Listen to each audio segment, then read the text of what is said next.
안녕하십니까, 평생투자 파트너입니다. 오늘은 2018년 3월 15일입니다. 피터 린치의 전설로 떠나는 월가의 영웅 9번째 설명드릴 차례인데요. 이번 설명드릴 부분은 주식을 샀다. 근데 내 주식이 어떤 유형일까? 라는 부분입니다. 우선은 주식을 사는데 상당히 이제 뇌동매매하지 마라 라는 차원에서 경각심 불러일으키는 멘트로 소개를 먼저 드리겠습니다. 어떤 경로로 종목을 발굴하더라도 성급하게 주식을 매수해서는 안 된다. 사무실이나 쇼핑몰이나 그렇게 해서 얻은 정보든 먹어본 음식이나 구입한 상품과 같이 직접 체험해서 얻은 정보든 주식 중개인에게 들은 정보든 어느 것이라도 예외는 없다. 이 모든 정보와 현상은 앞으로 차차 확인해 보아야 할 것에 불과하다. 초기 정보를 대할 때는 솔깃한 최신 정보를 전하는 출처불명의 이메일을 받았을 때와 같은 태도를 취해야 한다. 그래야 내 구미에 맞는 종목을 발견했다는 생각에 들떠 주식을 덜컥 사버리는 불상사를 막을 수 있다. 정보 제공자의 평판만 믿고 예를 들어서 누가 매수한 종목이야, 누구는 부자니까, 누구는 잘 맞췄으니까 틀림없이 전문가일 거야 라고 생각하거나, 그 사람이 매수했다고 해서 나도 샀어, 지난번에 그 사람이 고른 종목이 2배로 뛰었거든 이라고 말하는 투자자가 있다면 참 불행한 일이다. 기초적인 정보를 확인하는 일은 절대 어렵지 않다. 기껏해야 두어 시간 정도만 투자하면 충분히 가능하다. 다음 장에서는 기초정보 확인을 위해서 내가 사용하는 방법을 설명할 것이다. 여러분에게 무척 유용한 정보가 되리라 믿는다 라고 이야기를 하는데요. 개인적인 절약 패턴으로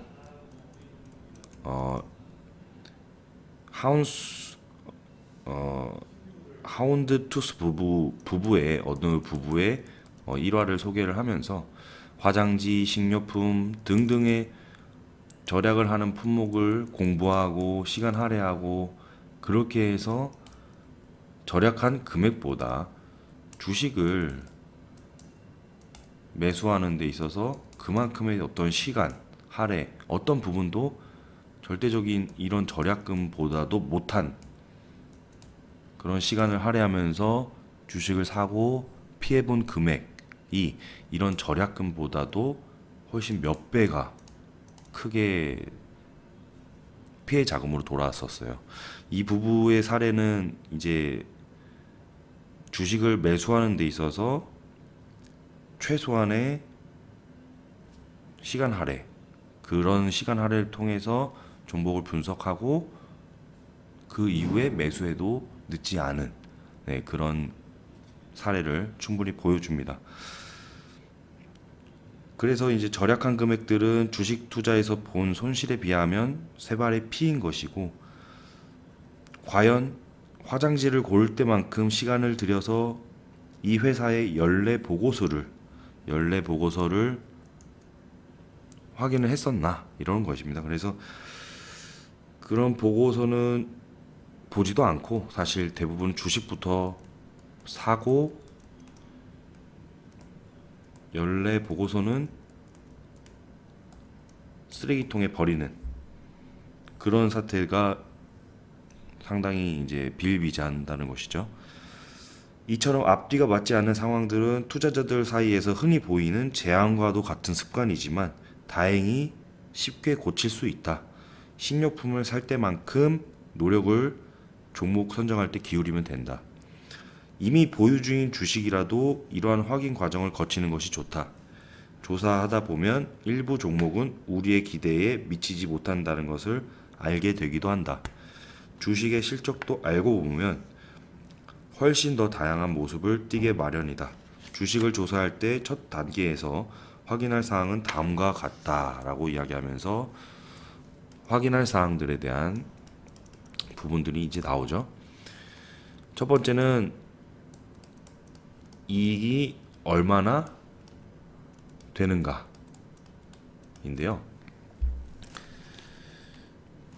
어떤 특정 제품을 예를 들어서 너무 잘 팔린다고 해서 내가 그 회사의 주식을 덜컥 사는 경우, 예, 그런 경우를 또 예를 들고 있는데, 그런 경우에서 꼭 파악을 해야 될 게 특정 제품이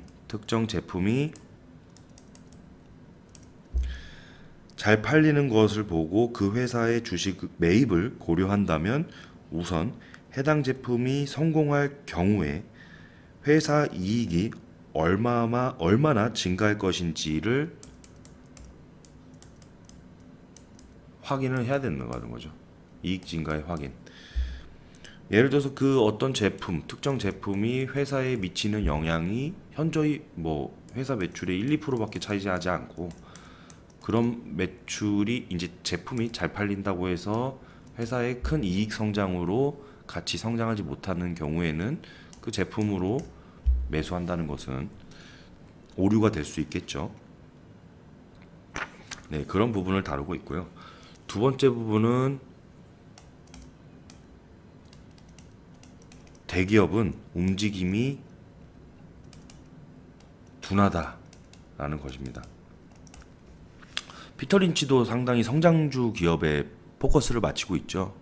예, 거기에 중점을 두고 있는데, 한마디로 이제 대기업 움직임이 둔하다라는 말 그대로 무작정 대기업에 투자해서 기회비용을 많이 허송세월 허비하는 그런 태도의 투자자들에게 경고하는 메시지를 보내고 있습니다.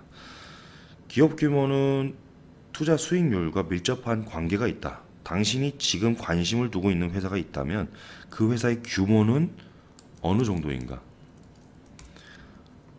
특정한 종목을 제외하면 대기업 주식은 크게 오를 일이 없다. 물론 시장에 따라 대형주도 높은 수익을 낼 수 있지만 가장 높은 수익은 언제나 중소형주나 소형주에서 나온다는 것이죠. 코카콜라와 같은 대형주를 매수한다면 2년 안에 4배 수익은 기대할 수 없다. 코카콜라를 좋은 가격에 매수했다면 6년 동안에 3배 정도의 수익을 기대할 수 있겠지만 2년 안에 대박을 터뜨리지는 못할 것이다. 이런 말이었고요. GE, 이 회사가 가까운 장래에 2~3배 성장을 보일 가능성은 수학적으로 따져보았을 때 불가능하다. GE는 이미 워낙 규모가 커서 미국의 GNP의 1%나 차지할 정도다. 우리가 1달러를 쓸 때마다 GE는 거의 1센트를 벌어들이는 셈이다. 이것이 얼마나 대단한 일인지 한번 생각을 해봐라. 미국 소비자들이 매년 수조 달러를 지출을 하는데 1달러당 거의 1센트는 GE가 제공하는 제품이나 서비스에 지불한다는 뜻이다. 이 회사 경영은 제대로 이루어지고 있다. 합리적으로 기업을 인수했고 비용을 또 절감했고 신제품 개발도 성공적이다. 이뿐만 아니라 실적이 보잘것없는 자회사도 처분하고 골칫거리였던 컴퓨터 사업 허니웰에 매각하였다. 그런데도 이 회사의 주식은 도무지 오르지 않는다. 이러한 정체 현상은 GE의 잘못이 아니다. 회사가 워낙 거대해서 주식이 굼뜰 수밖에 없는 것이다 라고 이야기를 하죠. 그래서 조건이 동일하다면 투자자 입장에서는 성장성이 높은 소형주의 주식을 노리는 것이 유리하다. GE 같은 회사들이 정말 다시 한번 성장을 하는 입장에서는 사실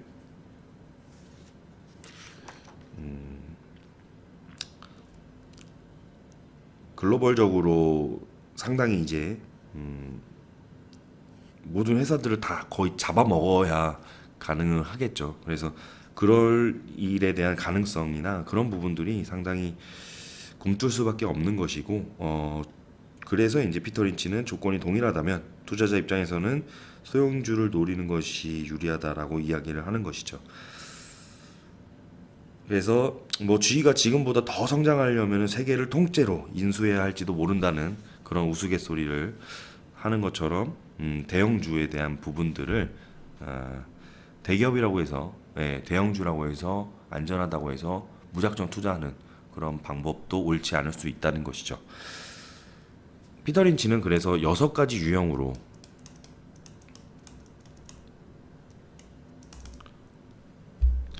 기업 주식의 유형을 구분을 하는데요. 나는 먼저 해당 업종에서 다른 기업과 비교하여 규모를 구분한 다음, 그러니까 타 기업들과 비교해서 규모를 비교한 다음에 구분한 다음에 저성장주, 제가 잘못 썼네요.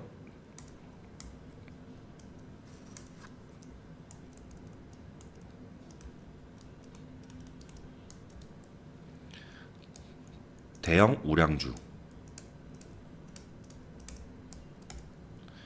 고성장주,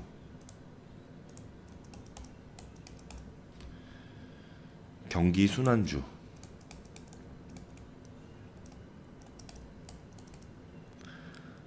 그리고 회생주, 자산주,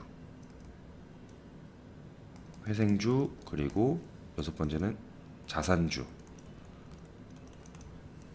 이렇게 6가지 유형으로 분류한다고 합니다. 주식 중개인마다 주식을 분류하는 방법은 가지각색이지만 여기에서 소개하는 6가지 유형이면 어느 투자자나 유용하게 활용할 수 있을 것이다. 국가 경제나 산업에서 성장률을 따지듯이 개별 기업에도 성장률이 있다. 자동차 제조에서 구두 닦기, 햄버거 판매에 이르기까지 기업 활동의 실체가 무엇이든 성장이라는 것은 지난해보다 올해가 더 높은 실적을 올리는 것을 당연히 뜻하겠죠. 예전에 이제 드와이트 데이비드 아이젠하워 대통령은 일이란 과거보다 지금 더 잘 되는 법이라고 말한 적이 있다. 이 말은 경제 성장의 의미를 훌륭하게 함축한다. 산업의 성장률을 추적하는 자체가 그 산업을 이해하는 핵심이다. 산업을 평가할 때는 수많은 차트와 표 그리고 비교 자료를 사용한다. 개별 기업의 경우에는 조금 더 복잡하다.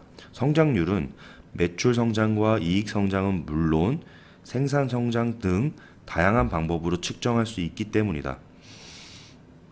그러나 성장 기업이라고 부를 때는 확장 일로에 있는 기업이라고 보면 된다. 그러니까 확장 일로에 있는 기업. 이런 회사는 매년 매출, 수익, 그리고 생산면에서 지속적인 당연히 증가세를 보이겠죠. 개별 기업의 성장률은 경제 전체의 성장률과 대비해서 측정된다. 저성장 기업은 말 그대로 매우 느리게 성장한다. 최근 연평균 3% 수준인 GNP 성장률과 비슷하다. 고성장 기업은 때로 연 20에서 30%, 저성장주는 아까 말했듯이 GNP 성장률과 비슷하다. 대형 우량주, 고성장 기업은 때로 연 20에서 30%, 이거는 대형 우량주의 사례는 아니고 고성장주는 연에서 20에서 30%나 성장을 기록할 정도로 매우 빠르게 성장한다. 주가가 가장 폭발적으로 상승하는 회사가 바로 이러한 예에 속한다라는 것이죠. 6가지 유형 중에 성장 주식은 3가지다. 나는 이 성장 주식을 저성장주, 대형 우량주, 이건 중간 성장 같은 느낌이죠. 고성장주, 이걸로 구분한다고 합니다. 다음 시간에는 이 6가지 유형에 대한 특징을 잠깐 또 한번 짚어드리고 계속해서 설명을 드리겠습니다. 이번 시간에도 설명 드려주셔서 감사합니다.